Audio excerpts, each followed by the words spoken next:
Kalimantan bukan hanya pulau dengan hutan lebat dan sungai-sungai yang panjang membentang. Kalimantan menyimpan sesuatu yang lebih tua dari semua peta yang pernah dibuat manusia. Sesuatu yang tidak pernah tercatat dalam buku ilmu pengetahuan manapun, namun selalu diingat oleh mereka yang pernah tinggal di tepi hutannya. Cerita ini bukan fiksi semata. Ia lahir dari bisikan-bisikan panjang yang diwariskan turun-temurun oleh masyarakat pedalaman tentang sesuatu yang hidup di antara pepohonan raksasa yang tidak pernah bisa dilihat dengan jelas, namun selalu bisa dirasakan kehadirannya. Namanya adalah...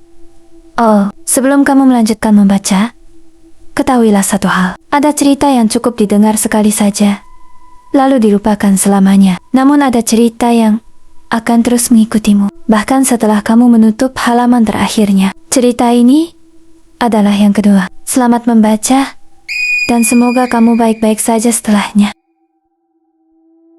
Hutan Kalimantan menyimpan rahasia yang tidak pernah berani diucapkan oleh siapapun yang tinggal di sekitarnya. Pohon-pohon raksasa berdiri tegak, seolah menjaga sesuatu yang tersembunyi jauh di dalam kegelapan. Akarnya melilit tanah seperti jari-jari tangan yang menolak untuk melepaskan apapun yang sudah masuk ke dalamnya. Desa Muara Belang berdiri di tepi hutan itu. Penduduknya hidup tenang, sudah turun-temurun sejak ratusan tahun lalu. Namun ada satu aturan tak tertulis yang semua orang patuhi tanpa pertanyaan. Jangan pernah masuk hutan setelah matahari terbenam. Jangan pernah menyebut nama Ol di bawah atap rumah sendiri. Rifan datang dari kota besar. Ia seorang peneliti muda yang tertarik pada folklor Dayak pedalaman. Tasnya penuh kamera dan alat perekam. Kepalanya penuh keberanian yang salah tempat. Ia tidak percaya pada cerita-cerita tua yang dianggapnya hanya dongeng belaka. Pak Surip adalah kepala desa yang menerima Rifan dengan tatapan yang sulit dibaca. Wajah tua itu menyimpan kekhawatiran yang tidak ia ungkapkan secara langsung. Ia hanya berpesan satu hal kepada tamu dari kota itu. Catat apapun yang kamu mau, tapi jangan tanya soal Ol kepada warga. Rifan tersenyum sopan dan mengangguk. Namun dalam hatinya, ia sudah memutuskan bahwa justru itulah yang pertama akan ia cari. Malam pertama di desa itu terasa biasa. Suara jangkrik memenuhi udara lembab. Angin membawa bau tanah basah dan daun busuk dari arah hutan yang gelap pekat. Rifan duduk di beranda rumah Pak Surip. Ia membuka buku catatannya dengan semangat. Seorang anak kecil lewat, tergesa sambil menundukkan kepala tanpa melihat ke arahnya. Rifan memanggil anak itu dengan nada ramah. Anak itu berhenti sejenak, lalu berbisik pelan sebelum berlari masuk ke dalam rumahnya. Bisikan anak itu hanya 3 kata. "Oh, sudah datang." Rifan menoleh ke arah hutan. Tidak ada yang tampak di sana selain kegelapan yang sangat rapat. Namun, untuk pertama kalinya sejak ia tiba, ada sesuatu yang terasa berbeda. Bukan suara, bukan bayangan, bukan apapun yang bisa dijelaskan. Hanya perasaan bahwa sesuatu di dalam hutan itu sedang menatap balik ke arahnya dengan sangat sabar. Jangkrik berhenti berbunyi seketika. Angin pun ikut berhenti berembus. Dan dalam keheningan yang tiba-tiba itu, Rifan mendengar sesuatu. Suara napas panjang dan berat datang dari antara pepohonan. Sangat dekat, terlalu dekat untuk sesuatu yang seharusnya tidak ada di sana. Pagi datang dengan kabut tebal yang merayap dari dalam hutan. Rifan terbangun dengan perasaan tidak nyaman, seolah ia tidak benar-benar tidur semalam. Matanya berat, namun pikirannya justru sangat waspada. Ada sesuatu yang mengganjal di dadanya. Sejak malam tadi belum pergi. Ia melangkah keluar ke halaman rumah. Udara dingin menusuk kulitnya dengan tajam. Embun masih menempel di dedaunan sekitar, membuat segalanya tampak diam dan sunyi. Rifan menghirup napas panjang, mencoba menenangkan dirinya sendiri. Lalu matanya melihat sesuatu di tanah, tepat di depan beranda tempat ia duduk semalam. Ada jejak kaki yang sangat besar, lebih besar dari telapak kaki manusia manapun yang pernah ia lihat seumur hidup. Bentuknya menyerupai kaki manusia, namun dengan 5 jari yang sangat panjang. Dan setiap ujung jarinya meninggalkan lekukan dalam di tanah. Rifan berjongkok dan mengamati jejak itu. Jantungnya mulai berdegup lebih cepat. Namun otaknya berusaha mencari penjelasan masuk akal. Ia mengambil kameranya dan mulai memotret. Jejak itu bukan hanya satu, melainkan berderet panjang dari arah hutan menuju beranda, lalu berhenti tepat di belakang kursi tempat ia duduk semalam. Sesuatu telah berdiri di belakangnya, sangat dekat dan sangat lama, tanpa ia sadari sama sekali. Pak Surip muncul dari balik pintu. Wajah tua itu berubah pucat seketika. Begitu matanya menangkap jejak-jejak di halaman, ia tidak berkata apapun untuk beberapa saat. Bibirnya bergerak seperti sedang membaca doa dalam hati. Tangannya gemetar saat memegang gagang pintu. Rifan menunjuk jejak itu dan bertanya dengan nada penasaran. Pak Surip menggeleng pelan, lalu berbalik masuk ke dalam rumah tanpa sepatah kata. Sikap itu justru membuat Rifan semakin ingin tahu. Ia memutuskan untuk berkeliling desa, mencari warga yang mau berbicara. Namun setiap orang yang ia temui memberikan reaksi yang sama persis. Mereka melihat kamera di tangannya, lalu mengalihkan pandangan ke arah lain. Beberapa orang masuk ke dalam rumah dan menutup pintu rapat-rapat. Seorang ibu tua menarik anaknya menjauh. Seolah Rifan membawa sesuatu yang berbahaya. Hanya dengan kehadirannya di desa itu. Siang hari, Rifan berjalan sendirian, mendekati batas antara desa dan hutan. Di sana ada pohon besar yang sangat tua, dengan batang yang sangat lebar. Di permukaan batang pohon itu terukir goresan-goresan dalam yang membentuk pola tertentu. Rifan mendekat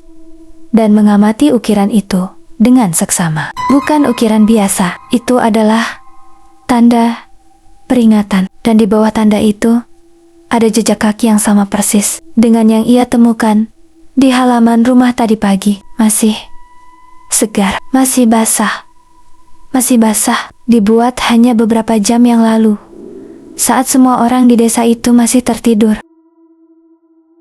Rifan tidak bisa tidur siang itu. Pikirannya terus berputar, mengelilingi jejak-jejak yang ia temukan. Ia duduk di dalam kamarnya, memandangi foto-foto yang baru saja ia ambil. Semakin lama ia menatap, semakin ia merasa ada sesuatu yang salah dengan keberadaannya di desa ini. Menjelang sore ada seorang pria tua yang mengetuk pintu kamarnya dengan pelan. Rifan membuka pintu dan menemukan lelaki kurus dengan rambut putih kusut dan mata yang dalam. Pria itu memperkenalkan dirinya sebagai Mbah Diran, satu-satunya orang di desa itu yang mau berbicara tentang mereka duduk di sudut ruangan yang redup. Mbah Diran memulai ceritanya dengan suara rendah, seolah takut dinding di sekitarnya bisa mendengar. Ia bercerita bahwa bukan sekadar makhluk hutan biasa.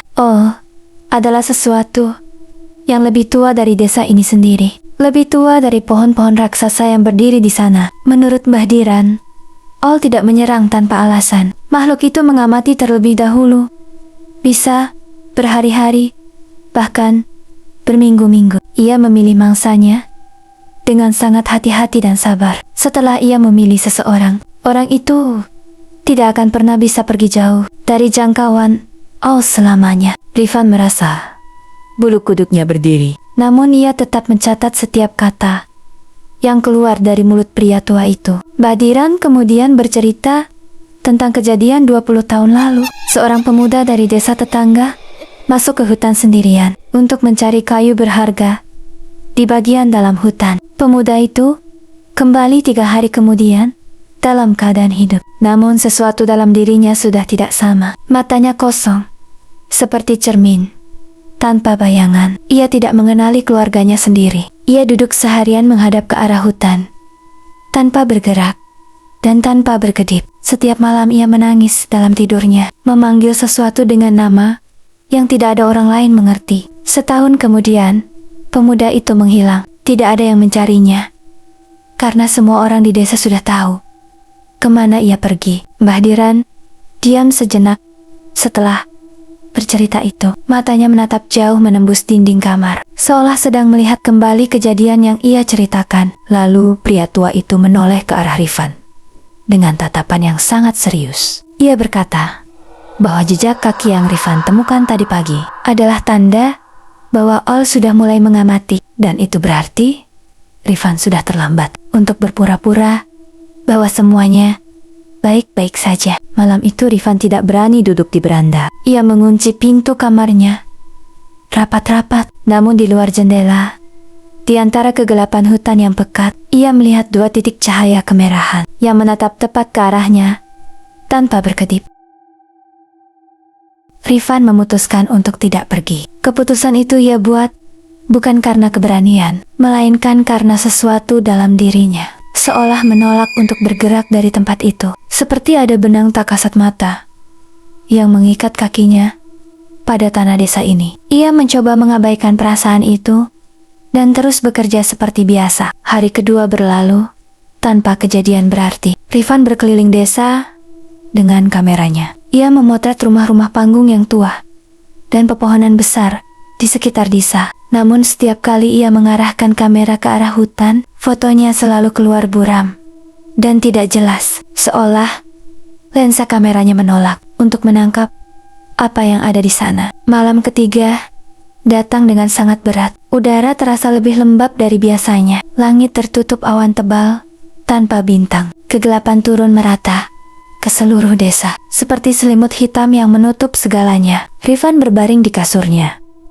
namun matanya tidak mau terpejam. Tepat tengah malam, ia mendengar suara itu lagi, napas panjang dan berat dari luar jendela. Namun kali ini lebih dekat dari sebelumnya, jauh lebih dekat. Rifan menahan napasnya dan tidak berani bergerak. Ia menatap langit-langit kamarnya dengan jantung yang berdegup sangat keras. Lalu terdengar suara lain yang membuatnya membeku. Suara garukan pelan di permukaan dinding luar kamarnya. Bukan suara hewan kecil atau serangga. Itu suara sesuatu yang besar sedang menelusuri dinding dengan jari-jarinya. Perlahan dari ujung ke ujung, Rifan menutup mulutnya dengan tangannya sendiri. Ia tidak berani bersuara, bahkan untuk bernapas dengan normal. Garukan itu berhenti tepat di bawah jendela kamarnya. Kemudian hening total selama beberapa detik yang terasa seperti berjam-jam lamanya. Tiba-tiba jendela itu bergetar. Bukan karena angin, bergetar karena sesuatu di luar sana sedang menekan permukaannya dari luar dengan sangat pelan. Rifan melihat kaca jendela itu melengkung sedikit ke dalam, seperti ada tekanan besar yang mendorongnya. Rifan mengambil senternya dengan tangan gemetar. Ia menyalakan senter itu dan mengarahkannya ke jendela. Cahaya senter memantul dari kaca dan menerangi sebagian wajahnya sendiri. Namun, di luar kaca gelap itu, ia bisa melihat bayangan sesuatu yang sangat besar, berdiri tepat di balik jendela, dengan postur yang terlalu tinggi, jauh melebihi tinggi manusia normal. Bayangan itu tidak bergerak, ia hanya berdiri di sana, dalam kegelapan yang sempurna, menatap Rifan dari balik kaca tipis itu. Lalu perlahan, bayangan itu mundur, menghilang ke dalam kegelapan malam. Dan saat fajar mulai menyingsing, Rifan menemukan sesuatu di luar jendelanya. 5 guratan dalam di dinding kayu, bekas jari-jari sesuatu yang sudah sangat dekat malam itu. Rifan memutuskan untuk mencari tahu lebih dalam. Guratan di dinding kamarnya membuktikan bahwa ini bukan mimpi, bukan halusinasi, bukan ketakutan yang berlebihan. Sesuatu benar-benar telah datang semalam dan berdiri sangat dekat dengannya. Ia tidak bisa lagi berpura-pura bahwa segalanya hanya cerita belaka. Pagi itu ia kembali menemui Mbah Diran. Pria tua itu membuka pintu dengan wajah yang sudah menduga bahwa Rifan akan datang lagi. Mereka duduk di ruangan yang sama, dengan cahaya yang sama. Suramnya, Mbah Diran menyeduh teh pahit tanpa ditawarkan, lalu duduk dengan tenang, seolah sudah siap bercerita lebih jauh. Mbah Diran bercerita tentang seorang perempuan bernama Sarti.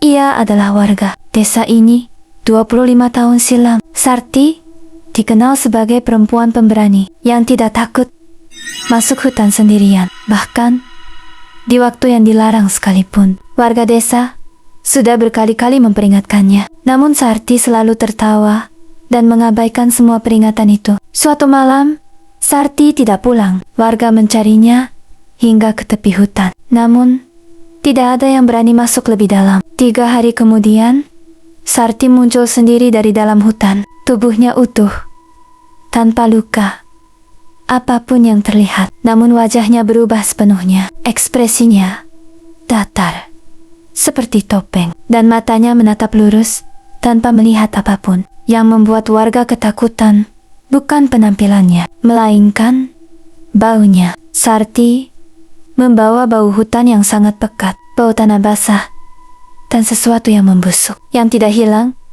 meski sudah dimandikan berkali-kali. Bau itu menempel di kulitnya, di rambutnya, bahkan di napasnya. Malam berikutnya Sarti selalu terbangun tepat tengah malam. Ia berdiri di depan jendela rumahnya, menatap ke arah hutan dalam waktu yang sangat lama. Kadang, ia berbicara sendiri dengan suara sangat rendah, mengucapkan kata-kata dalam bahasa yang tidak dikenal siapapun di desa itu. Suaminya mencoba membawanya ke dukun desa, namun sang dukun menolak. Dengan ketakutan yang nyata di wajahnya, dukun tua itu berkata bahwa Sarti sudah bukan milik desa ini lagi. Sesuatu telah mengklaim dirinya dari dalam hutan, dan tidak ada ritual apapun yang bisa memutuskan ikatan itu. Sebulan kemudian, Sarti berjalan masuk ke dalam hutan lagi. Kali ini, di siang hari bolong, disaksikan banyak warga. Ia berjalan dengan langkah yang tenang dan pasti, tanpa menoleh ke belakang sekalipun. Tidak ada yang mencegahnya, karena semua orang tahu bahwa Sarti sedang pulang ke tempat yang sekarang benar-benar menjadi miliknya. Mbah Diran menutup ceritanya dengan tatapan langsung ke mata Rifan. Bau tanah basah, katanya pelan. Apakah Rifan sudah mulai menciumnya? Bahkan saat tidak ada hujan sekalipun, Rifan tidak menjawab, karena sejak tadi pagi, ia sudah mencium bau itu. Rifan mencoba menelepon rekannya di kota. Ia ingin memberitahu seseorang tentang apa yang sedang ia alami. Namun, sinyal di desa ini selalu buruk. Dan hari itu lebih buruk dari biasanya. Suara di ujung telepon terputus-putus, lalu hilang sama sekali sebelum ia sempat mengucapkan apapun yang penting. Ia berjalan ke tengah desa mencari sinyal yang lebih baik. Warga yang melihatnya melintas segera mengalihkan pandangan mereka. Ada seorang ibu yang menarik anaknya masuk ke dalam rumah. Begitu Rifan melewati halaman mereka, Rifan mulai menyadari bahwa cara warga memandangnya sudah berubah sejak beberapa hari terakhir. Mereka tidak lagi memandangnya seperti tamu asing. Mereka memandangnya seperti seseorang yang sudah terlanjur membawa masalah dan tidak mungkin lagi bisa diselamatkan. Siang itu, Rifan duduk di bawah pohon besar di tepi jalan desa yang sepi. Ia mencium udara sekitarnya dengan seksama. Bau tanah basah itu memang ada, samar namun nyata. Ia mencoba meyakinkan dirinya sendiri bahwa itu hanya bau alam biasa, wajar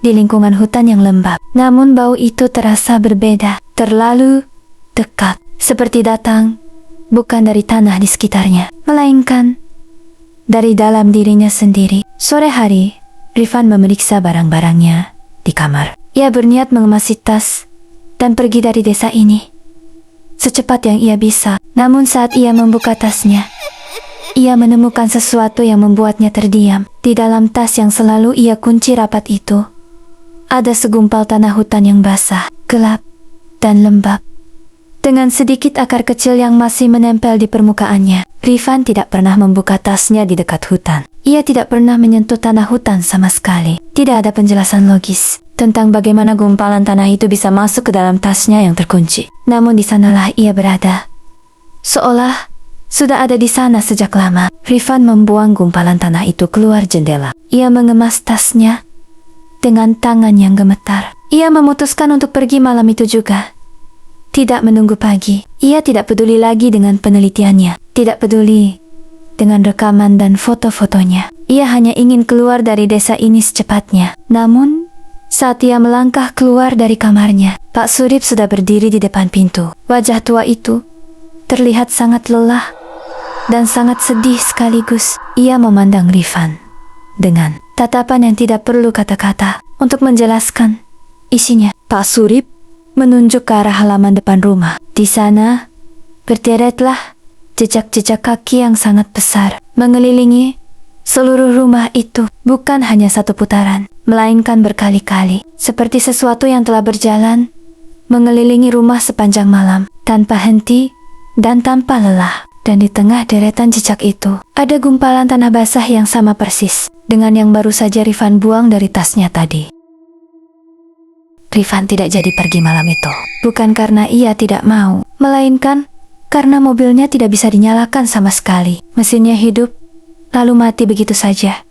Berulang kali, tanpa sebab yang bisa ia temukan. Mekanik di desa pun tidak bisa menjelaskan kerusakannya. Semua komponen terlihat normal dan baik-baik saja. Namun mobil itu tetap diam membisu. Rifan kembali ke kamarnya dengan perasaan yang sudah sangat berat. Ia duduk di tepi kasur dan menundukkan kepalanya. Untuk pertama kalinya sejak ia tiba di desa ini, rasa takut yang sesungguhnya mulai merayapi seluruh tubuhnya. Bukan takut pada sesuatu yang belum ia lihat, melainkan takut pada sesuatu yang sudah terlalu dekat, namun tidak bisa ia hadapi dengan cara apapun. Mbah Diran datang lagi menjelang malam, kali ini tanpa diundang dan tanpa mengetuk pintu. Pria tua itu duduk di kursi sudut kamar, seolah sudah selalu ada di sana. Wajahnya lebih serius dari sebelumnya, dan matanya menyimpan sesuatu yang Rifan belum pernah lihat sebelumnya. Kepasrahan yang sangat dalam. Mbah Diran mulai bercerita tentang sifat asli Ol dengan suara yang lebih rendah dari biasanya. Ol tidak seperti makhluk hutan lainnya yang hanya menjaga wilayahnya. Ol memilih. Ol menandai, dan setelah seseorang ditandai, makhluk itu akan terus mengikuti kemanapun orang itu pergi. Tidak peduli seberapa jauh, tidak peduli melewati berapa banyak desa dan kota. Jarak tidak memutuskan ikatan itu. Tanda yang sudah tertanam tidak bisa dihapus dengan ritual biasa maupun dengan cara modern apapun. Satu-satunya hal yang pernah berhasil, menurut cerita yang turun-temurun di desa ini, adalah penerimaan yang tulus dan ikhlas. Seseorang yang ditandai harus berhenti lari, harus berhenti melawan, dan harus menghadap ke arah hutan dengan hati yang benar-benar terbuka. Namun tidak ada yang tahu pasti apa yang terjadi setelah itu, karena semua orang yang pernah mencoba cara tersebut tidak pernah kembali untuk menceritakannya. Rifan memejamkan matanya mendengar hal itu. Pikirannya mencoba mencari jalan keluar lain, namun setiap jalan yang ia bayangkan selalu berujung pada tembok yang sama. Mbah Diran bangkit berdiri dan berjalan ke pintu kamar. Sebelum keluar, ia berhenti sejenak dan menoleh, menatap Rifan untuk terakhir kalinya dengan tatapan yang sangat panjang. Malam itu, Rifan berbaring, namun tidak tidur. Ia mendengar langkah-langkah berat di luar kamarnya, mengelilingi rumah dengan irama yang sangat teratur. Satu langkah setiap beberapa detik, pelan dan sabar dan pasti. Bau tanah basah masuk menembus celah dinding, memenuhi seluruh ruangan dengan sangat cepat. Lalu langkah itu berhenti tepat di depan pintu kamarnya, dan dalam keheningan yang mencekam itu, gagang pintu kamarnya mulai berputar perlahan dari luar, sangat pelan dan sangat hati-hati, seperti sesuatu yang sudah tahu bahwa malam ini tidak perlu lagi bersembunyi.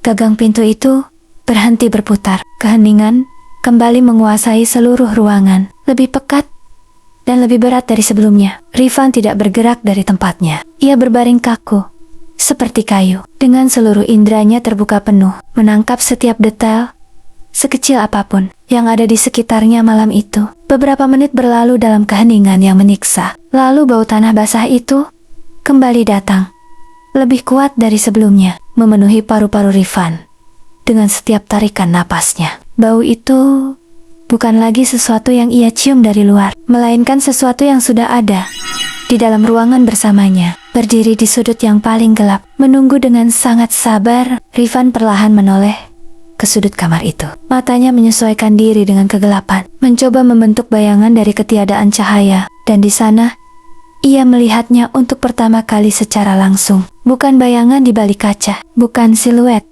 di kejauhan, melainkan sosok yang benar-benar ada, berdiri penuh di sudut kamarnya. Tingginya hampir menyentuh langit-langit, tubuhnya besar namun tidak seperti manusia, dengan proporsi yang salah dan menyimpang dari semua yang wajar. Lengannya terlalu panjang menjuntai hampir ke lantai. Kepalanya terlalu besar, dengan rambut lebat yang bercampur dengan lumpur dan daun-daun busuk hutan. Matanya 2 titik merah redup yang memancarkan cahaya sendiri dalam gelap. Oh, tidak bergerak. Ia hanya berdiri dan memandang Rifan dengan tatapan yang tidak mengandung kemarahan, tidak mengandung keganasan, hanya sesuatu yang jauh lebih menakutkan dari itu semua.